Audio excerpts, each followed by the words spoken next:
بسم اللہ الرحمن الرحیم۔ سداد کی جنت کا واقعہ بھاگ 2۔ پہلا بھاگ ضرور سنیں، تبھی آپ کو ویڈیو کی مکمل معلومات حاصل ہوگی۔ تو چلیے واقعہ شروع کرتے ہیں۔ فوج لے کر اس محل اور جنت کو دیکھنے کے لیے چلا۔ وہ اپنی جنت کو دیکھنے کے لیے جا ہی رہا تھا کہ اسے راستے میں ایک ہرن کو دیکھا۔ اس کے پاؤں چاندی کے ہیں، سینگ سونے کے ہیں اور آنکھیں یاقوت کی ہیں۔ سداد اس ہرن کو دیکھ کر حیران رہ گیا۔ جی للچا اٹھا، اس نے سوچا کہ اسے بھی اس طرح حاصل کروں گا۔ اس نے بنا کچھ سوچے سمجھے اس ہرن کے پیچھے گھوڑا دوڑا دیا۔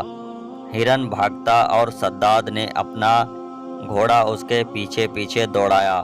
یہ دوڑ بہت دور تک چلی، یہاں تک کہ سداد کی فوج بہت پیچھے رہ گئی۔ پھر اسے ایک ڈراونے قسم کا گھڑ سوار ملا۔ اس نے سداد سے کہا کہ کیا اس عمارت جسے جنت کہتا ہے، اسے بنانے کے تجھے سکون مل جائے گا؟ سداد اس گھڑ سوار کے الفاظ سن کر کانپ گیا۔ پوچھا تم کون ہو؟ وہ گھڑ سوار بولا میں موت کا فرشتہ ہوں۔ سداد نے بڑی نرمی اور بے چینی سے کہا کہ مجھے اپنی جنت کو 1 منٹ دیکھنے کی مہلت دے دو، پھر تم میری جان نکال لینا۔ موت کے فرشتے نے بولا یہ حکم دنیا کے پیدا کرنے والے کا ہے، اس کے حکم کے بعد مجھے اختیار نہیں کہ میں تمہیں 1 منٹ کا بھی مہلت دے سکوں۔ پھر اسی وقت موت کے فرشتے نے اس کی روح قبض کر لی اور اس کا جسم روح سے خالی ہو گیا۔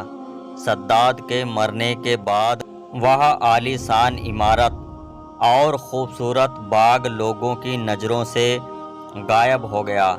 تاریخ کی کتابوں میں لکھا ہے کہ اللہ نے حضرت عزرائیل علیہ السلام سے پوچھا کہ اے عزرائیل، تم مدتوں سے روحوں کو نکالنے میں لگے ہو اور شروع سے ہی تمہارا یہ کام ہے، کیا کبھی تمہیں کسی پر رحم آیا اور ترس آیا جان نکالتے وقت؟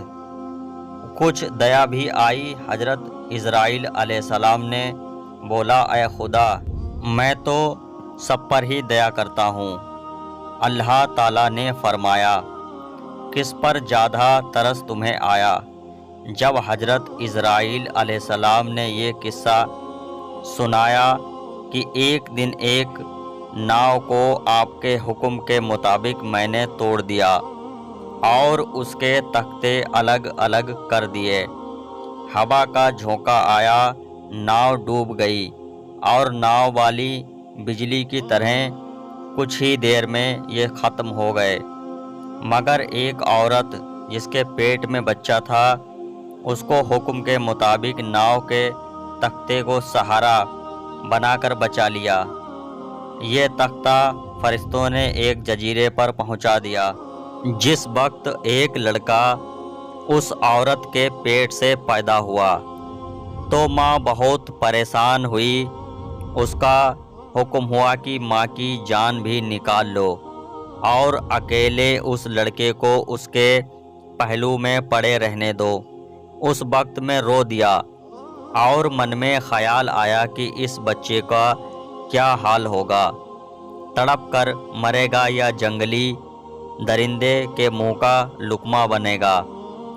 اے خدا، تو خوب جانتا ہے کہ تجھے اس بچے پر بہت رونا آیا اور اس کی تنہائی اور بے بسی کو سوچ سوچ کر دل بھر آتا تھا۔ اور دوسرا، سداد پر مجھے بڑی دیا آئی کہ اس نے کئی برس میں عمارت بنوائی تھی، پھر بھی اسے ایک نظر دیکھنے سے محروم رہا اور دل میں حسرت اور افسوس لیے ہی اس دنیا سے ودا ہو گیا۔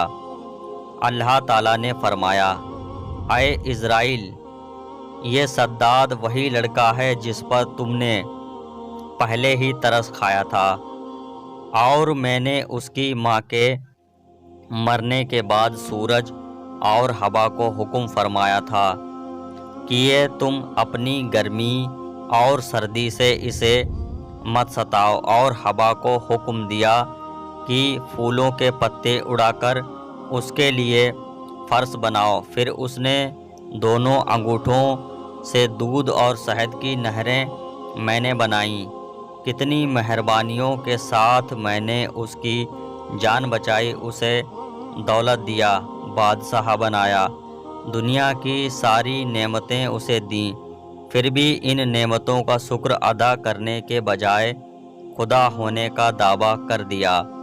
اس کا تو یہ انجام ہونا ہی تھا۔